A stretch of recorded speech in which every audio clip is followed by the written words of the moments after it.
दादा नारदजी कोण आहेत? त्यांचेच आहेत, ऐका नाही, पुत्र आहेत, मानस पुत्र. पण आपल्या मुलाला जर वाईट संगत लागली कदाचित, तर माय बापाने प्रयत्न करावा दादा, प्रयत्न करावा. याला शक्यतो आपल्या जागेवर आणा. पण माय बाप प्रयत्न न करता दुर्लक्ष करतात. परिणाम एकदा तो बिघडला का परत तो आपल्या हाताच्या बाहेर गेला ना, परत येऊ शकत नाही. माझ्या शिवजी आणि माझ्या विष्णुदेव आणि नारदजीला जो एक भजनाचा पूजनाचा अहंकार आला होता, त्याला मूळ स्वरूपात आणलं. आणि ज्या झाडाला विना टांगून ठेवला होता तो परत गळ्यात घातला आणि परत चिपड्या घेऊन भजन करू लागले.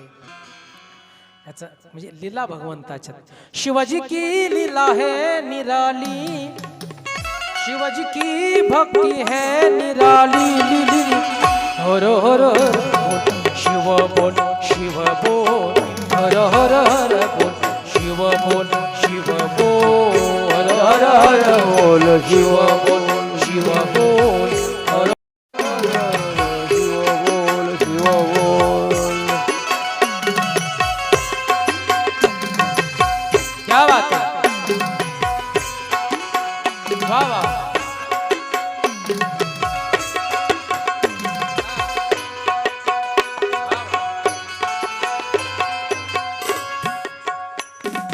शिवाजी नंदी को तूने दे दी है भक्ति, महानंदा की तूने देखी है भक्ति. नंदी को तूने दे दी है मुक्ति, महानंदा की तूने देखी है भक्ति. आपका आनंद है अनमोल, मेरे दिल से ये निकले बोल बोल बोल. हर हर हर बोल, शिव बोल, शिव बोल. क्या बात है हो. हर हर हर बोल, शिव बोल, शिव बोल.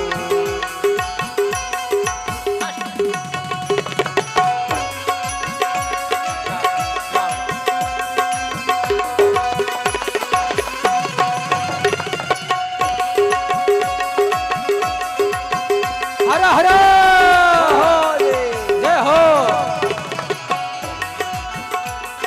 शिवजी के दर पे जो जाता सवाली, किसी की भी झोली ना रहते है खाली. शिवजी के दर पे जो जाता सवाली, किसी की भी झोली ना रहते है खाली. तेरे दर पे मैं आया हुआ, मेरे बिगड़े बना दे तू काज काज काज. हर हर हर बोल, शिव बोल, शिव बोल, हर हर हर बोल, शिव बोल, शिव बोल, हर हर हर बोल, शिव बोल.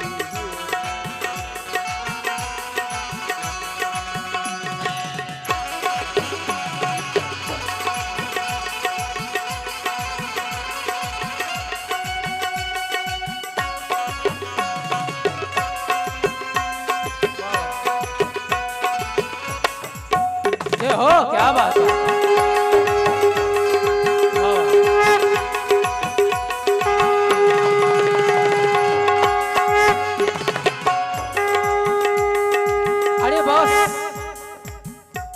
भगवान शिवाजीच्या लीला आहेत. बसा.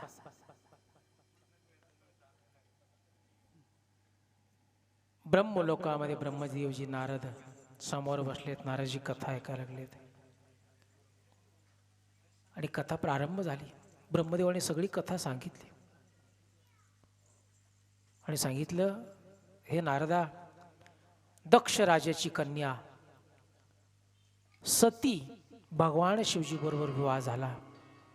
पण भगवान शिवजी सतीला सहजासहजी प्राप्त झाले. सहजासहजी, काही सायास केला नाही. प्राप्त झाल्यामुळे कदाचित तिच्याकडून काही चुका घडल्या. 1000 वर्षे एकांतातून बाहेर आल्यानंतर प्रिया क्षेत्रामध्ये कथा ऐकायला जाताना भगवान शिवजीने एक दृश्य असं बघितलं. दृश्य कोणतं दृश्य बघितलं ऐका. एक राजकुमार इतका रडतोय, दुसरा राजकुमार त्या राजकुमाराला समजावतोय. असे 2 राजकुमार आहेत. झाडाला मिठी मारतोय तो राजकुमार, रडतोय. आणि ते दोन राजकुमाराचं दृश्य दंडकारण्यातलं भगवान शिवजीने पाहिलं आम्रवर्षाच्या खाली, आणि हात जोडले आणि हात जोडून काय म्हटले महाराज, प्रभू रामचंद्र भगवान की जय. हात जोडले, प्रभू रामचंद्र भगवान की जय. सती आली, म्हटली प्रभू कोणाचा जय घोष केला तुम्ही? म्हणले कोणाचा नाही, मी माझ्या देवाचा जय घोष केला. कोण देव आहे मला सांगा तरी की. म्हटलं तुला काय करायचंय? नाही मला बघायचंय. काय बघायचंय? सब देव का बाबा, सगळ्या देवांपेक्षा विद्वान निर्माता महादेव तो माझा पती आहे. माझा पती कोणाचा देव आहे? माझ्या पतीचा कोण देव आहे मला बघायचंय. ते म्हटले ते झाडाला मिठी मारते का बघते, रडते ना, तो राम आहे ना, तो माझा देव. सती म्हणले तो देव जो बायकोसाठी वेडा झालाय तो तुमचा देव? तुम्हाला काय कळतं का? म्हटले महादेवाची पत्नी बायको म्हणती हे तुम्हाला काय कळतं का? आता तुम्ही म्हटलात तर म्हणजे याच्यात काही वाव ग म्हणायची गरज नाही, कारण देवाची बायको देवाला म्हणत होती. तुम्हाला काहीच कळत? हां, जजच्या समोर वकील असतील, आम्ही सगळे असतील, घाबरतो त्यांच्यासमोर आपण बोलू शकत नाही काही, पण तेच कोर्ट संपल्यानंतर त्याची बायको तिथं घरी गेल्यानंतर म्हणते तुम्हाला काहीच कळत नाही. आता काय काय मावल्या तर काही कळत नाही एवढ्या म्हणण्यापर्यंत थांबल्या तर बरे, पण काही काही अशा महिला आहेत ना निवळ ना, ह्यांना ना हे निवळ आकलीचा पत्ता नाही याला. हे आमचं तर ना निवळ बिंडो काय. बोला असं नका बोलू. अहो का असं नका बोलू महाराज, तुम्हाला चहा प्यायला बोलवायचं म्हणून मी पंतांना सांगितलं की महाराजांना तुम्ही चहा प्यायला घरी घेऊन या. आणि मग ते घरी तुम्हाला घेऊन आले आणि मग त्यांना सांगितलं किराणा दुकानातून साखर घेऊन या, आणि ते साखर आणायला गेलं आणि भगरच घेऊन आले. आता का भगरीच चहा करायचा का? हां, हे असं इतकं मग कसं काय बिंडो कोणी करतात? हां, म्हटलं असं नका बरं, भोळं महादेव आहे ते. कशाचं महादेव आहे ते? हां, भोळं वेगळं आणि बावळट वेगळं. आलं का लक्षात? भगवान शंकर भोळे होते, बावळट नव्हते. हां, बावळट वेगळं असतं मला, बावळट म्हणजे बावळटच असते ते. हां, चला सांगायचं तात्पर्य, तो देव आहे ना तो माझा देव आहे. तू रडतोय, तो बायकोसाठी वेडा झाला काय देवा? म्हटले ठीक आहे, म्हटले मी त्याची परीक्षा घेतली. म्हटले कचू ना परीक्षा, माझ्या देवाची परीक्षा घ्यायची नाही. तो कसा आहे, वेडा असेल ना तर काय असेल ना तर काय असेल, तो माझा देव आहे, नको परीक्षा घेऊ. पण सतीने ऐकलंच नाही. आणि भगवान शिवजीने विष्णुदेवाला एक वचन दिलं होतं, माझी पत्नी आहे, माझ्या शब्दावर जर तिचा विश्वास नसेल ना तर त्याच क्षणी मी तिचा त्याग करून सांगितलं होतं. हां, सांगितलं होतं विष्णुदेवाला, हो मी विवाह करतो तुमच्यासाठी, सृष्टीमध्ये सहभाग होण्यासाठी, पण माझ्या पत्नीने ज्या दिवशी माझ्या शब्दावर अविश्वास दाखल करीन त्या दिवशी मी तिचा त्याग करेल. आणि इथं तसंच झालं महाराज. हो, भगवान शंकर सांगतात नको जाऊ नको जाऊ, ऐकलं नाही आणि गेली महाराज. सीतेचं स्वरूप घेतलं. त्यावेळेस रामप्रभू इतक्या विराहात होते महाराज. कोठे माझी जनक नंदिनी, कोठे माझी जनक नंदिनी, उदास आश्रम उरे काननी, सीता सीता सखे मैथली, हाक नाही का तो ऐकेली, कोठे माझी जनक नंदिनी, कोठे माझी जनक नंदिनी, कोठे माझी सीता सीता सखे मैथली. रडतात महाराज. आता वेळ कमी आहे, झाडाला मिठी मारतात. झाडाला राम त्याला जवळ जातात, मिठी मारतात. अशोका सांग रे माझ्या सीतेला कोणी हरवलं? सीते सीते सखे मैथली, हाक नाही का तू ऐकेली. जानकी तू माझी चेष्टा तर करत नाही ग. 3.5 वर्षामध्ये एखादं फुल जरी तुला आवडलं, नुसतं पाहत होती पण मला कधी तोडून द्या म्हटले नाहीस, आणि अशी कुठं निघून गेलीस का? अशोकाच्या झाडाला मिठी मारावी. सांग अशोका अशोकनाशका हरली काम क्षमा कन्यका सीते सीते सीते सीते सीते सखे मैतली हक नाही का तू केली नाही केली हो. आणि हे रडत असताना सतीने सीतेचं डुप्लिकेट रूप घेतलं झाडाकडून आली. अहो प्रभू मी आले की. रामाने पाहिलं, बापरे आता तर मोठाच घोटाळा झाला. मग रामप्रभूंनी तिकडचा चेहरा इकडं केला आणि इकडं जे झाड होतं त्या झाडाला मिठी मारली. सतीने सीतेचंच रूप घेतलं, परत तिकडून आली. रामप्रभूने एक भला मोठा दगड होता, त्या दगडा केला गेला आणि दगडाला स्पर्श केला. सीते 2-3 वेळेस रामप्रभूने तिला चुकवलं, पण लक्ष्मण फाटले, पळतच आले. दादा दादा, ज्या वहिनीसाठी आपण रडतोत ना, ती वहिनी आली ना, लपली होती, आपली चेष्टा करत होती, आली ना. राम म्हणतात, लखन हात सोड माझा. का दादा? अरे ती वहिनी नाही दादा, तुमचं डोकं ठिकाणावर काय? सीता वहिनी आहे बघा ना. रडून रडून रडून काहीतरी फरक झाला असं मला वाटतंय. वहिनी आहे, स्वयं जानकी माता आहे. नाही रे लखन, हात सोड. ती सीता नाहीये दादा, ती सीता नाहीये. कोण आहे मग?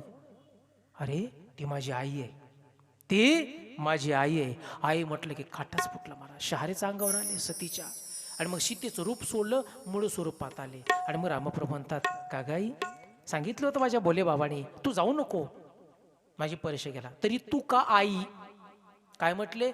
तरी तू का आईस? अरे माझ्या भगवान शंकरचं बोलणं तुला इथं रडता रडता कळय?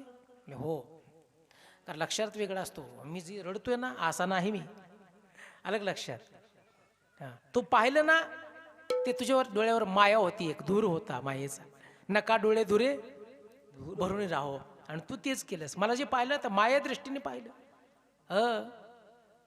राम तुला एवढं कळलं खरंच रे. मला वाटलं तू वेडा की पत्नीसाठी वेडा झालाय, म्हणून मी विनाकारण तुझी परीक्षा घेतली. पण राम खरं सांग, तू रडतोस, झाडाला जातोस विचारतो, दगडाकडे जातोस विचारतोस, मिठी मारतोस, तिथं सीता बसली का रे? राम म्हटले नाही आई. मग त्या झाडांना कडका जातोस का, त्यांना मिठी मारतोस? ठीक आहे आई, तुझी माया बाजूला काढतो. रामप्रभूने तिची माया काढली आणि मग सांगितलं, आई आता बघ मी काय करतो ते. परत राम पहिल्यासारखेच एका झाडाकडे गेले. सीते सीते, तर झाडाला स्पर्श केला तर तिथं झाड नव्हतं, तर काही हजारो वर्षाचे साधू रामप्रभूची प्रतीक्षात होते. निमित्त झाडाचं होतं. स्पर्श साधूचा केला की साधूचा उद्धार व्हायचा. राम दगडाकडे जायचे. ज्या ज्या ठिकाणी दगड, काही ठिकाणी झाडं होऊन पडलेले साधू आहेत, त्याच दगडाकडे, त्याच झाडाकडे जायचे. सीतेचं निमित्त करायचे, दगडांचा वाजी साधूंचा उद्धार करायचे. तुम्ही म्हणाल की मग झाडात कसं काय साधू बसले होते? तर रावणाचा इतका दबदबा होता, कारण हे रावणाचंच आहे दंडकारण्य, हे नाशिक पर्यंत इतका दबदबा होता. कुणी अभंगन, कुणी भजन, कुणी सप्ते जर दिसले ना, सुरुवात आयोजकापासून मग ते पार विनेकऱ्यापर्यंत, मग शेवटच्या पंक्तीला कोण जेवत होते ते सुद्धा हुडकून मारायचा. सत्संग कशाचं, भजन कशाचं, पूजन काय बंदच, कुठं यज्ञ करू देत नव्हता. आणि कदाचित दिसलं कुठं भजन तर असे रक्ताचे कुंड अंगावर आणून टाकायचं. दुर्गंधी. तुम्हाला कारखान्याची मळी ना पातळ, त्या मळीचं तुम्हाला सुगंध तुम्ही घेऊ शकत नाही. आणि अशा दुर्गंधी युक्त असणार रक्त मांस आणून टाकायचा बस.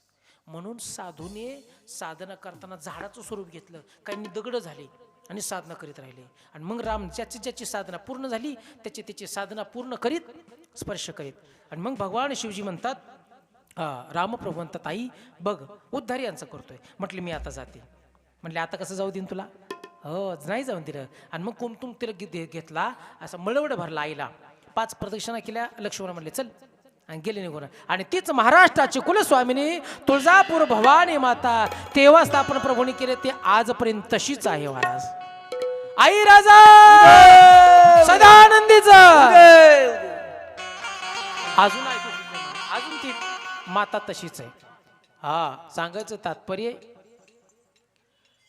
आज तुम्ही मंगळवारी शुक्रवारी जा, कारण मी त्या परिसरातला आहे. तिचं नाव पडलं धारासूर, म्हणजे धारासूर नावाचा जो होता ना त्याला मारलं म्हणून तिचं नाव पडलं धारासूर मर्दिनी. जसं महिषासूर मर्दिनी तसं धारासूर मर्दिनी पडलं. पण भगवान शिव तिथं अखंडपणे राहिले म्हणून धाराशिव त्या जिल्ह्याचं नाव पडलं. त्या जिल्ह्यातलं मी आहे म्हणून या तिकडं येत जा, येडामाईला येत जावा. तुळजापूरला गेलं की येडामाईला सांगायला यावं लागतं. बरं चला, रामप्रभूची परत पुढे परीक्षा घेतली ना. पार्वतीने विचार केला की सतीने की मला इथं स्थापन केलंय, मग परत एकदा परीक्षा घेतली महाराज. रामाची वेळी होऊन आली. रामप्रभू म्हणते ए येडामाई, ती येडामाई तिथंच आहे. परत यमाचं रूप घेतला. असे बरेच शिकत आहे रामायणातली गोडकत. मग भगवान शंकरापाशी आली. भगवान शंकरांनी जाणलं की मी सांगितलं होतं जाऊ नको तरी गेली. भगवान शंकर म्हणता सती तू माझ्या रामप्रभूची माझ्या रामाची परीक्षा घेतली तर सतीने आता खरं सांगावं का नाही. खरं सांगितल्यावर बरं असतंय. खरं सांगितल्यावर तात्पुरता राग येईल, पण खोटं बोलली. कचून परीक्षा लेणं गोसावी, मी काहीच परीक्षा घेतली नाही, सहज भेटून आले असं म्हटलं होतं. भगवान शंकरांनी तिचा मनातून त्याग केला. घटस्फोट दिला महाराज, मनातून त्याग केला आणि निघाले महाराज. हो, हिला थोडंसं वाईट वाटलं. आणि एक लक्षात घ्या, माझं एखाद्यावर प्रेम आहे, माझं एखाद्या व्यक्तीवर प्रेम आहे आणि माझं दुसऱ्या व्यक्तीवर प्रेम आहे. माझा मित्र आहे किंवा जीवातली माणसं आहेत आणि त्या माणसाचा अपमान माझ्या पत्नीने केला तर त्या व्यक्तीला चांगलं वाटेल का? ऐका नाही. किंवा तुमची मैत्रिणी कदाचित आली आणि आपल्या मालकाकडून अपमान झाला, थोडंसं राग येणार ना. माझी ज्याच्यावर अखंडपणे चिंतने भावना आहे, माझ्या रामप्रभूवर अखंडपणे माझं भावना आहे. हो, मी रामाचा आहे असं म्हणतात, म्हणून विष्णुदेवाचा एकही शब्द पडून देत नव्हते. आता सांगावं काय सांगावं महाराज. विष्णुदेवाने भगवान शंकराचं दोनदा लग्न केलंय तरी सुद्धा भगवान शंकर नग म्हटले नाहीत. सांगायचं तात्पर्य की म्हणजे शब्द पडून दिला नाही. आणि माझ्या रामाची परीक्षा घेतली, बस राग आला. भगवान शंकर जाता निघले पण त्याग केला. कदाचित थोडं थोडं सतीला कळलं. आणि इकडं काय झालं, प्रजापतीला एक पद मिळालं. प्रजापती दक्षाला प्रजापतीचं पद मिळालं. परिणाम प्रजापतीचं पद मिळालं. सगळे 33 कोटी देव सत्कार करण्यासाठी आले. भगवान शंकरही गेले होते नंदीला घेऊन. पण नेमकं योगायोगाने सत्कार समारंभ साठी सगळे आलेत, पण दक्ष राजाच उशिरा आला. तोपर्यंत भगवान शंकर लागली समाधी. भगवान शंकरला समाधी लागली. दक्षराजे आले, सगळ्यांनी हारगुच्छ घेतले, सत्कार केला. आणि दक्षराजे विचार करते सगळ्या देवांनी माझा सत्कार केला, पण मला हे जी पद मिळाले, हे पद मिळाले, हे पदामुळे माझा जो जावई भगवान शंकर आहे त्याच्या मनात कपट निर्माण झालं. मग जो राग आला महाराज, सगळ्यांनी माझा मला सगळ्यांनी जे हारी घातला आणि माझा जावाई, तेव्हापासून महाराज मग जे भगवान शंकरला गलिच्छ उपास केली, टिंगल केली, खूप खूप ऊट शिव्या दिल्या, पण समाधीत होते त्याच्यामुळे त्यांना काही ऐकू गेलं नाही. पण नंदीला राग आला. मग नंदीने शाप दिला, बरेचसे शाप दिले महाराज. तुम्ही दरिद्री होताल, नाही नाही त्याचे काही बी कार्य करतील तरी तुमचं आयुष्यभर तुम्ही सोन्याच्या ढेगाऱ्यावर बसताल तरी सुद्धा तुम्ही धनलोभीच होताल. असा शाप दिला महाराज. 2 रुपयासाठी कोणाचा अभिषेक करताल, कोणाचे यज्ञ करताल, कोणाचा 13वा करताल, असा शाप देऊन टाकला महाराज. भगवान शंकर नंतर बाहेर आले समाधीतून. म्हटले नंदी, अरे त्यांनी शिव्या दिल्या म्हणजे त्यांच्यात शिव्या देणारा मीच आहे आणि ऐकणारा मीच आहे. आलं लक्षात? मला काय नाही, वेदाला काय काहीच होत नाही. कशाला बाबा तुझं तिथं वाचित्री अपवित्र केली. तिथून भगवान शंकर निघून गेले. पण जावयाचा राग सासऱ्याच्या मनात इतका भरला महाराज, बापरे, एक ना एक दिवस मी याचा बदला घेईल. आणि भगवान शंकर गेले कैलास पर्वतावर. आत्तापर्यंत पत्नीचं आसन डाव्या बाजूला असतंय असावा आत्तापर्यंत, पण भगवान शंकरांनी सतीला बोलावलं आणि आसन समोर ठेवलं, सांगितलं समोर बस. तिला कळालं आजपर्यंत माझं वामभागी भवानी, मी वामभागी होते, आज कस काय समोर आले, माझा त्याग केला. तिला कळलं महाराज. आणि मग महाराज प्रजापतीने एक सुंदर असणारं एक यज्ञाचं आयोजन केलं. सगळ्यांना बोलावलं, फक्त भगवान शंकरांनी सतीलाच बोलावलं नाही. आणि सगळ्यांना सांगितलं देवांना, तुम्ही आलात माझ्या घरी तर तुम्हाला सुवर्णदान, अन्नदान सगळं देईल मी तुम्हाला, पण भगवान शंकराचं नाव कुणी काढायचं नाही, सतीचं नाव कुणी काढायचं नाही. आणि कदाचित निर्लज्जासारखे ते जर बिना आमंत्रणाचे आलेच आणि त्यांना जर कुणी बोललं तर त्याचं शिरकमल तिथं सोडविल. असं म्हटलं कशाला देव येतात महाराज. सगळे 33 कोटी देव यज्ञामध्ये आले. दक्षराजाच्या ज्या 60 मुली होत्या त्याही आल्या आणि विमानं चालली महाराज. त्यातलं एक विमान खाली उतरलं आणि सतीला म्हणते, सती अगं तुझ्या माहेरात एवढा कार्यक्रम आहे, तुझ्या बापाने एवढा मोठा कार्यक्रम ठेवलाय, तुम्हाला आमंत्रण आहे का? आता सती आतून थोडीशी दुःखी झाली, पण म्हटले हो आमंत्रण आहे. मग म्हणले यांना सुट्ट्या मिळणार ना, मग त्यांना सुट्ट्या मिळाल्या की आम्ही बी आता समाधीतून कधी सुटायचे बाबा हे. आणि मग तिचं अंत करून तुटू लागलं महाराज, आता वेळ संपलाय माझा. आणि इतकं तुटू लागलं, इतकं तुटलं, मारलात काय माहेरात काय कार्यक्रम असावा आपल्या बापाच्या घरी, आणि त्या बापाकडून जर कदाचित आपल्याला जर नाही कळलं, उशिरा कळलं, तर पार जीवाची लाही होती. होती का नाही? तुम्हाला आनंद वाटतो?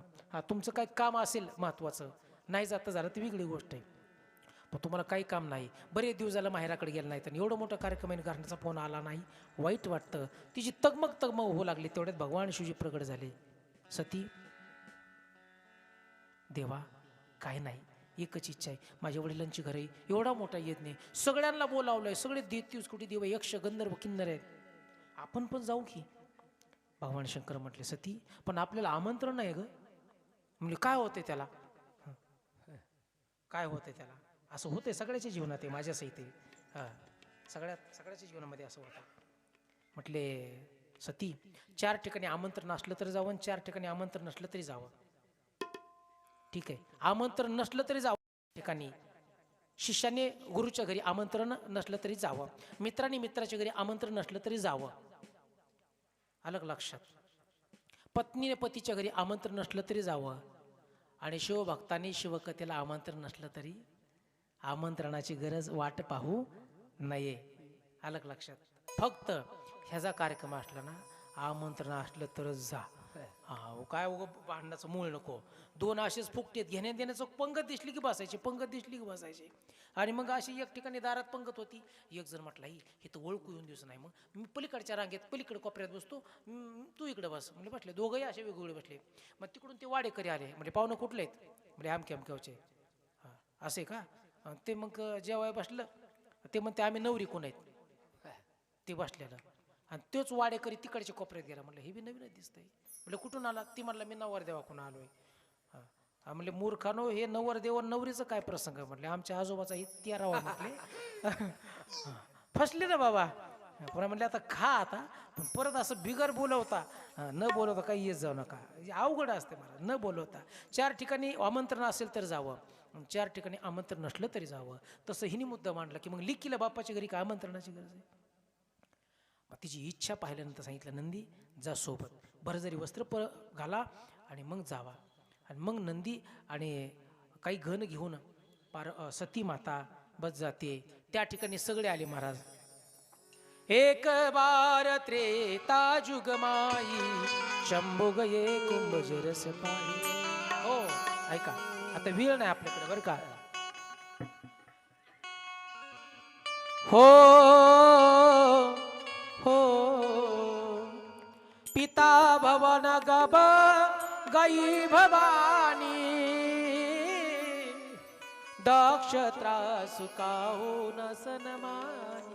राम सिया राम, सिया राम जय जय राम, राम सिया राम जय जय राम. हो, पिता भवन जब गई भवानी, दक्ष त्रासुकाहून सनमानी. गेली वडिलाच्या घरी, दारात गेली, बापाने पलीकडे तोंड केलं, कोणीच बोलत नव्हतं. पण महाराज तिच्या बहिणी आल्या बरं का. 1 मिनिट बरं का मुलांना, 2च मिनिटं. बस बस बस बस बस. वडिलाच्या घरी गेली आणि तिला वाटलं की कदाचित आमंत्रण नाही दिलं, पण माझ्या बहिणी येतील, कडकडून मिठी मारतील, ताई ताई ताई, माझे बाबा येतील. अगं कामात विसरलो, घर जाऊ दे, विसरलो, फोन लागला नाही, निरोप पोचला नाही, पण बरं झालं तू आली टायमिंगला, असं वाटलं त्याला. पण ज्यावेळेस ती गेली ना, तिला कोणीच भेटलं नाही. पिता भवन जब गई भवानी, दक्ष त्रासुकाहून सन्मानी. कसला सन्मान दिला नाही. तिच्या बहिणी आल्या, बघा ना, बहिणी आल्या, आणि त्यातल्या 2 बहिणी म्हणतात, का ग सती केव्हा आली? आत्ताच आली ताई. अगं तुझ्या मालकाने काही बंगला घर महाल काही बांधला का नाही? का अजून तिथंच राहतो जिथं लोक बळच जातात, नाविलाजाने जातात. कळलं ना? लोक नाविलाजाने बळच जातात. कुठे जातात? हा, किती नवरा बायकोची भांडण झाली आणि त्यांनी ठरवलं की आता तुझं तोंड बघणार नाही, आणि मग ते वळकटी घेऊन मसन वाटत कधी झोपाय का बाबा बाबा. मारुतीचं मंदिरात जाईन, कुठं भैरवनाथाचे मंदिर, पण मसनवाट्या झोप येणार का त्याला? तिथं लोक नावेला जातात, बळत जातात, कुणाला तरी पेटवायला, कोणाचं तरी दुःख सांत्वन करायला, पण आनंदाने कोणीच स्मशानात जात नाही. आणि तिची बहीण काय म्हणती, अजून तुझ्या मालकाने बंगला वगैरे बांधला का नाही, का बळच लोक जातात तिथं राहतो ग? ते म्हणले तिथंच राहतो. सती दुसरी आली, सती तुझा मालक कोणत्या कंपनीची पावडर लावतो मेकअप करायला? म्हणजे सगळ्यांना माहित होते की भगवान शंकरला काय आवडतंय, चित्ताभस्म, भस्मच, पण चित्ताभस्म. हे जे माझ्या सोबत तुमच्या सोबत आहे ना, हा भस्म नाही, चित्ताभस्म. तिसरी आली, अगं सती, काय ताई, अगं तुझ्या मालकाने काही एखादी चारचाकी गाडी वगैरे घेतली का? अजून कटाळ्यावरच फिरतो ग, कटाळ्या, माहिती ना? हो. पाचवी आली, ताई काय, अगं तुझ्या मालकाने काही अजून गळ्यात एखादं लॉकेट वगैरे काही केलं का नाही, का अजून सापालाच गळ्यात घालून फिरतो? पिता भवन जब गई भवानी, दक्ष तासू काहून मासन मानी, भगिनी मिली बहुत मुसकाता. मुसकाता म्हणजे उपहासाने आल्या जवळ, पण सदर भले मिली एक माता. आईने पाहिलं की माझ्या मुलीचा अपमान होतोय माहेरात, पळत आली. विचार केला, कदाचित माझ्या मुलीला भेटल्यामुळे माझं शिरकमल माझ्या पतीने उडवलं तरी चालेल, पण माझ्या मुलीचा अपमान मी माहेरात होऊन देणार नाही. पळत आली, मिठी मारली. सती नको काय राग मानो, पण इतकी रडली सती. आणि बाबाकडे गेले, बापाकडे, पण बापाने पलीकडे तोंड केलं, बाबा मला माफ करा, बस तुम्हाला पाहायचं होतं, तुमची भेट घ्यायची होती म्हणून आले होते. दक्ष म्हणताय, कुणी सांगितलं तुला यायला? मूर्ख कुठलीस, तुझा भगवान शंकर ही तसाच आहे, अमंगल वेशधारी. महाराज सतीला आपला बाप बोलला, त्याचं वाईट नाही वाटलं सतीला, पण भगवान शंकरला ज्यावेळेस टिंगल चालू केले ना, मग सतीचे तळ पायाची आग मस्ता करायची. बाबा नका, माझ्या पतीची निंदा मी ऐकू शकत नाही. एक लक्षात घ्या, पत्नीने पतीची निंदा कधीच ऐकू नये. ज्या दिवशी ऐकाल ना त्या दिवशी प्राण सोडा. आपल्या गुरुची निंदा त्या शिष्याने कधीच ऐकू नये. आपल्या देवाची निंदा कोणी केली ना तर कधीच ऐकू नये. महाराज काय 2024-25चा काळ आहे, लोकांनी ज्ञानोबाऱ्यावर चिखल फेकावा, तो कोबरायची टिंगल करावा. काय महाराज, त्याचं कारण आहे महाराज, आपल्या साधू संतांची टिंगल निंदा आपण ऐकलीच नाही पाहिजे. पण महाराज शासन राज्य करते, कायदे त्यांच्या बाजूने, त्याच्यामुळे आपलं काय चालत नाही. आणि अग्नीला बोलवलं, बाबा माझ्या पतीची निंदा केल्यामुळे मी एक क्षणभर सुद्धा जगू शकत नाही. अग्नीकडे पाहिलं, अग्नी भस्म कर मला. अग्नी थरथर कापू लागला, आई मला नका कलंक लावू. आणि शेवटी मग स्वतःचाच अग्नी निर्माण केला महाराज, स्वतःचाच अग्नी निर्माण केला. आणि अग्नी आकाशापर्यंत भडकला. आणि त्याच अग्नीमध्ये सतीने उडी टाकली. सांगितलं, माझ्या पतीची निंदा मी माझ्या कानाने ऐकल्यामुळे माझं शरीर अपवित्र झाले, आणि तिथंच भस्म झाली. महाराज ही बातमी कळाली महाराज भगवान शंकरला. राग आला, आपली जगटा उपटली आणि जटा शिळवर